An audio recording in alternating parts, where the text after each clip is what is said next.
Bem-vindos de volta ao meu canal. Hoje vamos falar de mais uma banda dos anos 70, o Judas Priest, e uma das minhas favoritas. Vou mostrar para vocês a minha coleção de discos e outros itens dessa banda. Bem, o Judas Priest foi formado no início dos anos 70 por um líder vocalista chamado Al Atkins, e depois deixou a banda antes que ela lançasse seu primeiro disco em 1974, o Rock'n'Rolla. Esse disco aqui, né, o primeiro da banda. A banda continuou ativa, apesar de algumas mudanças na formação, a mais importante delas a saída de Rob Halford, que assumiu os vocais, né, desde 73 até 1992, quando ele deixou a banda e deu lugar a Tim Ripper Owens, que ficou na banda entre 97 e 2003, mais ou menos, né? Quando a banda lançou 2 discos. Bem, e depois ele voltou e está nativa até hoje, né? A banda está excursionando em comemoração aos seus 50 anos, né? 50 anos de heavy metal. E lançou em 2018 o álbum Firepower, o último disco de estúdio, né? A banda anunciou um novo disco de estúdio para ser lançado nos próximos anos e nós aguardamos ansiosamente mais um álbum de estúdio do Judas Priest, que lançou ao longo da sua história 18 álbuns de estúdio. Eu vou apresentá-los aqui, conforme eu tenho feito nesse canal, apresentando aqueles que eu considero os mais fracos até o melhor. São 12 álbuns de estúdio, 18 álbuns de estúdio, perdão, e também tem alguns discos ao vivo que eu comentarei ao final dessa sessão. Muito bem. É possível, né, dividir a carreira do Judas Priest em 3 grandes momentos, ou 4, talvez. 4 momentos. Os anos 70, né, discos clássicos dos anos 70, a primeira fase da banda. Depois, os anos 80, até o lançamento do Painkiller, em 1990. Depois, uma terceira fase, que é a fase com Tim Ripper Owens. E a quarta, né, que é a fase, digamos, ainda atual, com a volta do Rob Halford. No entanto, necessário dizer que, nos últimos anos, a banda sofreu com a mudança da sua consagrada dupla de guitarristas. K.K. Downing e Glenn Tipton deixaram a banda. K.K. Downing, em 2011, em meio à turnê Epitaph, que inicialmente foi pensada como uma turnê de despedida, e Glenn Tipton deixou a banda logo após o lançamento do último disco, Firepower, em 2018, por conta do seu problema de saúde, o mal de Alzheimer, que o impede de executar o seu instrumento. Com isso, nós perdemos aquela que foi certamente a dupla de guitarristas mais célebre da história do heavy metal. E, na verdade, o Judas Priest é célebre justamente por isso, por introduzir 2 guitarras em sua música. Bem, vou apresentar, então, agora a discografia, né? E eu vou começar justamente com os álbuns da era Tim Ripper Owens, né? Dos 2 álbuns de estúdio, né, o Jugulator, de 1997, e o Demolition, de 2001, eu vou colocar em 18º lugar na discografia o Demolition, de 2001. Né? Um álbum que tentou soar talvez não tão moderno quanto o Jugulator, mas a banda não estava assim numa fase tão criativa na composição de músicas. O álbum tem poucos destaques. Talvez a segunda faixa, One on One, e talvez a Devil Digger sejam as melhores. Metal Messiah, talvez, mas também não são grandes canções. Então, Demolition, número 18º. 17º, Jugulator, álbum lançado em 97, em meio a um período em que o heavy metal passou por uma certa crise ou mudança, né, na sua sonoridade, e o Judas Priest tentou acompanhar essa era com guitarras mais distorcidas, mais pesadas, som mais diretos, letras mais curtas, né? Frases menos longas, enfim. O álbum contém alguns bons momentos, né, das faixas Bloodstained Dead Meat e Death Row, além de Burning Hell, que é a minha favorita. Mas, no geral, não é um grande disco, não, né? Não chegou à altura dos grandes clássicos do Judas Priest. O que é uma pena, porque Tim Ripper Owens, que entrou na banda justamente por ser cantor de uma banda cover do Judas Priest, e um grande cantor que conseguiu manter o nível das performances da banda ao vivo, como eu pude verificar num show que eu acompanhei em 2001, ele não foi, digamos assim, não teve composições à altura nesses dois discos, mas teve no disco lançado ano passado pelo KK Downing, sob o nome de KK Priest, um disco realmente muito bom, com a participação do Ripper Owens, né? E contém, de fato, um heavy metal mais tradicional, direto, sem grandes inovações, mas muito bem executado por essa banda recrutada pelo KK Downing. Eu recomendo muito para quem não tem escutado ainda esse disco do KK Priest. Muito bem. Em 16º lugar, na minha lista, eu vou colocar o disco Rainy Down, de 1988. Né? Um disco que foi lançado em meio a uma crise da banda, né? Que estava passando por um processo por conta de uma acusação de incitação ao suicídio, né? A banda também era um momento difícil na vida do Rob Halford, como ele conta nesse livro, né, sobre o qual vou falar mais à frente. E a banda, na verdade, pegou algumas faixas que não foram aproveitadas no álbum anterior, o Turbo, e lançaram nesse disco, né? Que também tem uma controvérsia em relação à bateria. A bateria realmente soa muito estranha e há quem diga que aqui a banda utilizou-se de baterias eletrônicas, embora David Holland ainda tenha crédito, tenha sido, né, acreditado como um autor das baterias nesse disco. Né? Logo depois ele deixou a banda, dando lugar a Scott Travis, né, que assumiu de maneira definitiva as baquetas do Judas Priest. Em 15º lugar, na discografia, eu vou de Rock-a-Rolla, né, o disco de estreia, que é um bom disco de rock, mas não é ainda um disco de heavy metal. A banda ainda estava tentando encontrar, digamos, a sua identidade, o que ela só conseguiria nos anos seguintes, né, dos discos clássicos da década de 70, né, começando pelo Sad Wings of Destiny, de 1976. Bem, esse disco ele não contém realmente faixas que se mantiveram na lista das canções que a banda executava ao vivo, mas ela contém algumas boas faixas, como One for the Road e Never Satisfied, né? Essa última, inclusive, uma composição do fundador da banda, Al Atkins, né? O vocalista que depois deixou a banda, dando lugar a Rob Halford. Em 14º lugar, um outro disco, de certa forma, estranho na discografia do Judas Priest, que é Nostradamus, de 2008. Um disco que é um disco conceitual, muito longo, com uso bastante presente de teclado e violão, mas é um disco que não que mostrou que talvez o Judas Priest, embora, né, seja uma banda autora de canções épicas, ela não conseguiu nesse disco oferecer um disco conceitual realmente inesquecível. Pelo contrário.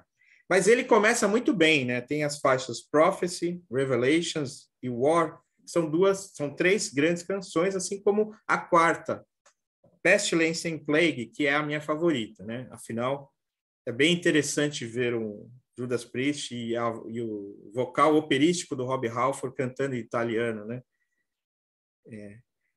Enfim, um disco que poderia ter sido melhor, né? O primeiro disco até que é bom, o segundo realmente é um tanto quanto maçante. Em 13º lugar, deixa eu pegar aqui meus discos que saíram, eu vou com Point of Re-Entry, de 1981, né? Um disco lançado em meio a tantos clássicos, mas que não estava à altura dos clássicos que foram lançados nos anos seguintes e anteriores. Point of Entry, de 1981. apesar de conter algumas faixas, né, clássicas e executadas até hoje pela banda, como Heading Out to the Highway e Desert Plains, que é a minha favorita desse disco, né? Além de Rot Rocking, né, que tem aquele clipe bastante engraçado, né, da banda fazendo academia, né, malhando na academia. Bem, em 12º lugar, eu vou de Redeemer of Souls, lançado em 2014.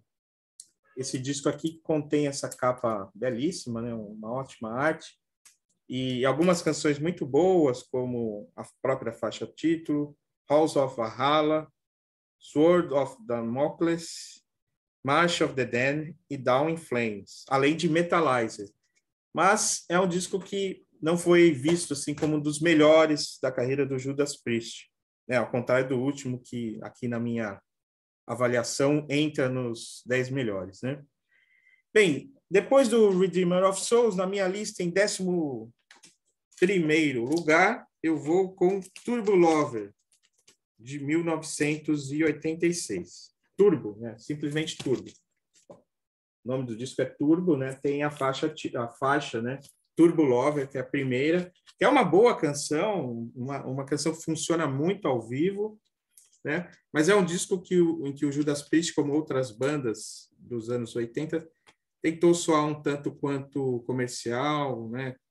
Visando o mercado americano, e lançou um disco que foi bastante mal visto pela crítica, né? E até pelo público, apesar de boas canções como essa faixa título e Out in the Cold, uma balada que abre o segundo lado B do disco, que eu acho muito boa. As faixas Private Property e Parental Guidance são faixas também boas desse disco, que é muito mal visto, como eu disse, mas eu não acho assim tão ruim. Mas fica fora, né, dos 10 melhores da banda.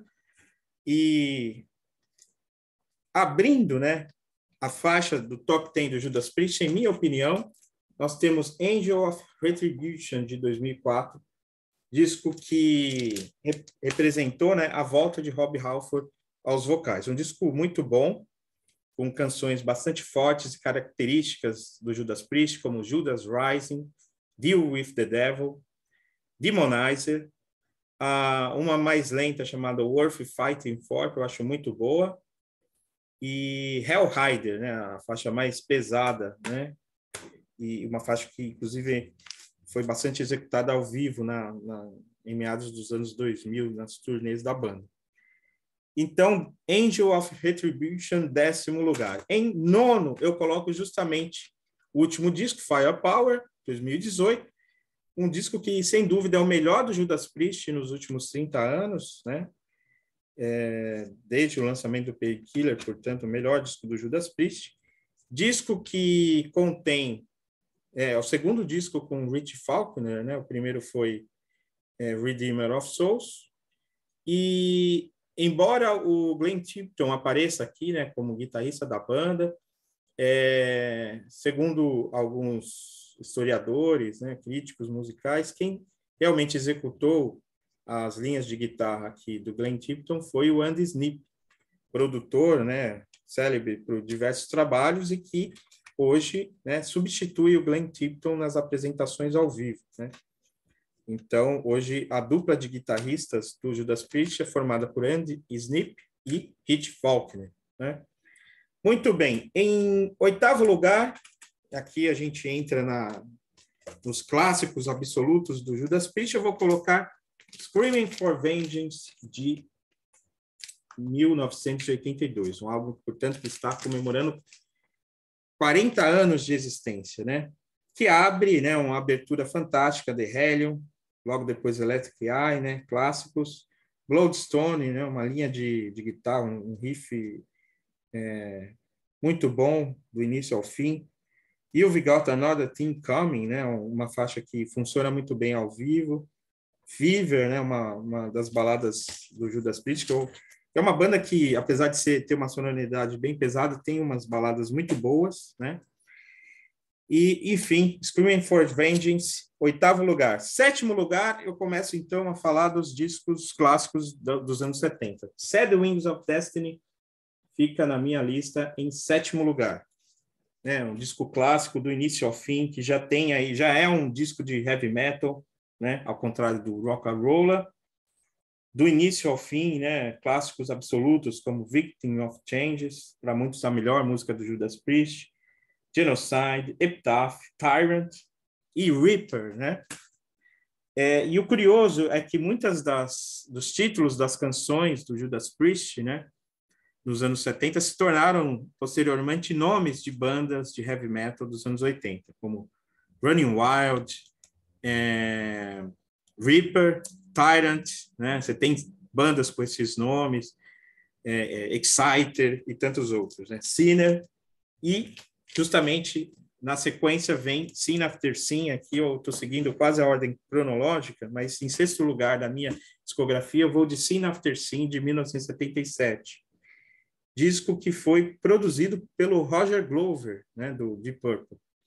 E contém, além de Sinner, né, uma faixa clássica, Diamonds and Rust, aquela célebre versão do Judas Priest de uma música de Johan Baez, né, Starbreaker, né, uma canção forte que abre com um solo de bateria, Let Us Pray, que abre o segundo lado do disco, que é uma canção rápida, né, praticamente um speed metal, a Van Halen, e fecha com Dissident Aggressor, né, uma música pesada que inclusive foi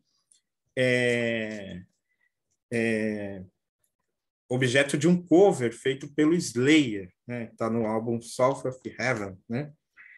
Muito bem, agora eu entro nos 5 melhores, né? Abrindo a lista, então, do Top 5, eu vou de Stained Class, de 1977, né? Um disco que, para muitos, é o melhor do Judas Priest. É um ótimo disco, mas, para mim, nem é o melhor dos anos 70, mas é um dos 5 melhores discos do Judas Priest, né? Que abre com Exciter, e aí só canções clássicas, né? White Heat, Red Hot, Better By You, Better Than Me, Stained Class, Invader, Sense in Hell, Savage, Beyond the Realms of Death, né? Uma canção muito boa, né? Que tem a temática do sentido da vida, do suicídio, né? Que é tão cara para a filosofia, em particular a filosofia existencialista ou pessimista, que é daquelas pelas quais eu mais me interesso, e termina com Heroes, né? Um disco clássico, portanto, do Judas Priest, em 5º lugar. Em 4º, eu vou de Killing Machine, de 1978. Os 2 discos foram lançados em 1978, na verdade. O Stained Class e o Killing Machine, que tem esse nome, né? Foi lançado assim no Reino Unido e na Europa, mas nos Estados Unidos modificaram o título para Hellbent for Leather, né? Uma das canções do disco. Isso aconteceu porque, né, na segunda metade dos anos 70, nos Estados Unidos, houve uma espécie de epidemia de serial killers, né? Então, essa expressão não pegava bem, né? Depois se tornou até banal na história do heavy metal, mesmo nos Estados Unidos, né? Bem, e é um disco, né, repleto de clássicos do início ao fim: Delivering the Goods, Rock Forever, Evening Star, Hellbent for Leather, né, aquela canção que sempre fecha, né, os shows do Judas Priest, ou pelo menos a parte final do show, o bis, com a entrada do Rob Halford, com aquela moto enorme. Take On the World, Burning Up, Killing Machine, Running Wild, Before the Dawn e Evil Fantasies, né? Enfim, um disco clássico, né, que registra a banda, né, nesse momento cada vez mais pesada, né, que depois vai ter também no disco ao vivo Unleashed in the East, um dos auges da sua expressão nos anos 70. Muito bem, continuando então na lista dos melhores, em 3º lugar, um dos maiores clássicos do Judas Priest, o British Steel, de 1980, né? Disco lançado em meio a New Wave of British Heavy Metal, né? Certamente, embora o Judas Priest seja anterior a essa nova onda do heavy metal britânico, é um disco que, né, larga na frente nos discos clássicos desse período e que foi lançado praticamente ao mesmo tempo, nos mesmos meses ou semanas, que discos como Heaven and Hell, do Black Sabbath, e o primeiro álbum do Iron Maiden, né? É um disco clássico, né, do início ao fim, né? Todas as canções aqui são quase todas elas executadas ao vivo nos shows até hoje. Breaking the Law, talvez a música mais conhecida do Judas Priest. Rapid Fire, né, uma música também speed metal. Metal Gods, clássico absoluto. Grinder. United, que é uma música um pouco pop, estranha, mas vamos lá. Living After Midnight, clássico absoluto. Don't Have to Be Old to Be Wise, né, um rock and roll um pouco mais tranquilo. The Rage, né, uma faixa épica com muita inovação da banda, tem umas linhas de baixo, umas linhas de guitarra meio reggae, né? E fecha com Steeler, né? Um heavy metal tradicional que fecha muito bem esse disco fantástico que é o British Steel. Em segundo lugar, então, fechando aí a lista dos melhores, né? Eu vou colocar Defenders of the Faith, de 1984, né? Esse disco aqui, maravilhoso, apesar dessa capa um tanto quanto infantil, na minha opinião, mas é um disco que abre com Free Will Burning, né? Jawbreaker, que tem a faixa The Sentinel, né? Love Bites, que é uma daquelas baladas pesadas oitentistas do Judas Priest. Some Reds Are Gonna Roll, né? Heavy Duty, né?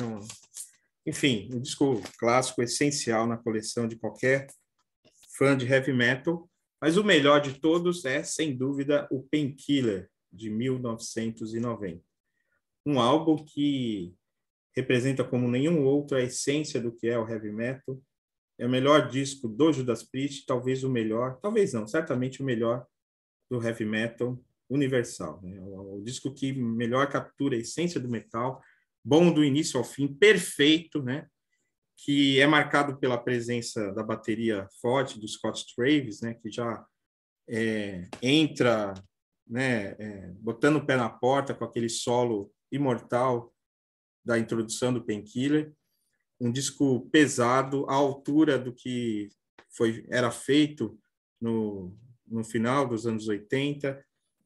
E é uma espécie de auge do heavy metal, né, a partir do qual talvez o heavy metal até tenha entrado numa onda baixa nos anos 90, porque não era possível, e não é possível, e não será possível superar esse disco, né, em termos de perfeição musical nesse estilo de música, do rock and roll em geral, em minha opinião, e do heavy metal em particular. Então, qualquer palavra de elogio, né, a esse disco, em minha opinião, é pouco diante da qualidade dessa obra-prima, que, como nós vimos, é o melhor disco do Judas Priest, em minha modesta opinião. Muito bem, né? Além da coleção desses discos, eu também tenho os discos ao vivo do Judas Priest, né? O Unleashed in the East, né? O clássico dos anos 70, e o Priest Live, que surgiu a partir da turnê do Turbo, né? Eu tinha até uma versão em VHS desse disco, né? Depois eu tenho a versão em CD, que foi publicada ou lançada como faixa bônus, uma edição comemorativa do Turbo, né? Assim como outras versões em CD, que contêm muitos bônus, né? Faixas ao vivo, material inédito, enfim, muita coisa aqui, né? E tem também alguns CDs e DVDs ao vivo, né? De outras fases da banda, né? O Live Meltdown de 1998, né? Essa expressão live em inglês ela é curiosa, porque como o verbo se pronuncia live, né? E como substantivo live, né? E aí seria traduzido como ao vivo. Por exemplo, Live in London, de 2001, CD ou DVD de 2001, né? A turnê do Piper Owens, né? Cujo show eu cheguei a ver, como eu disse para vocês. Ela é uma expressão live in London, que pode tanto significar eu vivo em Londres, né? I live in London, como live in London, ao vivo em Londres, né? Muito bem, a banda lançou também outros discos ao vivo, né? Na turnê do Nostradamus, que eu também cheguei a ver aqui em São Paulo, A Touch of Evil, né? Título daquela canção do Painkiller, a balada do Painkiller, que também é muito boa, e contém aí o Judas nessa fase, né? Uma fase excelente, a banda ali com a melhor formação possível, ainda com gás, né? Depois, em 2011, a banda fez uma turnê que seria a última turnê da banda, chamada Epitaph, né? Que rendeu essa versão aqui que eu tenho em Blu-ray, e que no meio da turnê o K.K. Downing deixou a banda, sendo substituído por Rich Faulkner, que se apresenta aqui nesses shows registrados nesse formato Blu-ray, né? Depois, a turnê do Redeemer of Souls gerou Battle Cry, DVD lançado em 2015, né, que contém o show ao vivo no Wacken.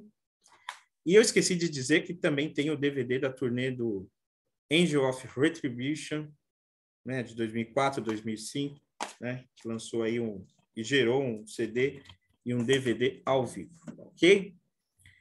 Bem, acho que é isso, né? Falta falar por final esse livro, né? Há outros livros sobre o Judas Priest, mas acho que em português que eu conheço apenas essa autobiografia do Rob Halford, que foi publicada ano passado no Brasil. Contém não apenas a versão que ele apresenta da história da banda, né, a versão sobre a grande banda de heavy metal, pelo próprio deus do metal, que é o Rob Halford, que é uma história também de vida impressionante, luta contra o preconceito, afirmação de si, né? Um grande livro que eu recomendo muito. Eu comecei a ler, ainda não li tudo, mas estou bastante entusiasmado. E é isso, gente. Obrigado por assistir mais esse episódio de The Dark Side of the Flame, série em que falo das minhas bandas favoritas e apresento para vocês a minha coleção de discos. Voltaremos na semana que vem com mais um episódio, dessa vez com uma das bandas mais populares de heavy metal no Brasil e no mundo, o Iron Maiden. Até a próxima.